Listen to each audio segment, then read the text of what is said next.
ব্লাউজে গুদাম লাগানোর নিয়মটা আমি দেখাচ্ছি। তো দেখুন, ব্লাউজ এভাবে ধরে চক দিয়ে চিহ্ন করে নিব। তো চিহ্ন করে নিলাম, প্রত্যেকটা এভাবেই ধরে ধরে চিহ্ন করব। এখানে এইটার মাঝামাঝি ধরবো, যাতে প্রত্যেকটা গুদামের ঘাটের সাথে যেন মিল হয়। তো এভাবে ধরে আমি চিহ্ন করে নিলাম। দেখুন কিভাবে ধরে চিহ্ন করে নিচ্ছি। তো প্রত্যেকটাই আমার চিহ্ন করা হয়ে গেছে। আমি একটু গাঢ় করে দাগটা দিয়ে নিলাম। এখন আমি গুদামটা লাগাবো। দেখুন কিভাবে গুদামটা লাগানো হচ্ছে। তো গুদামটা লাগানো হচ্ছে এভাবেই ৪-৫টা করে সেলাই দিবেন, তাহলে গুদামের সেলাইটা খুবই টাইট হবে। তো আমি ৪-৫টা সেলাই দিয়ে নিচ্ছি।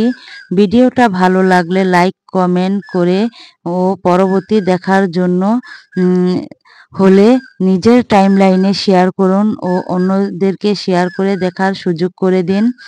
তো ভিডিওটা প্রথম দেখলে লাইক কমেন্ট শেয়ার করবেন, আর ভিডিওটা ভালো লাগলে ফলো দিয়ে পাশে থাকবেন।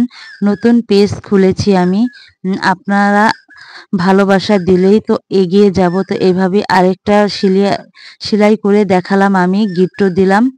তো দুটো সেলাই করে দেখিয়েছি, দেখুন।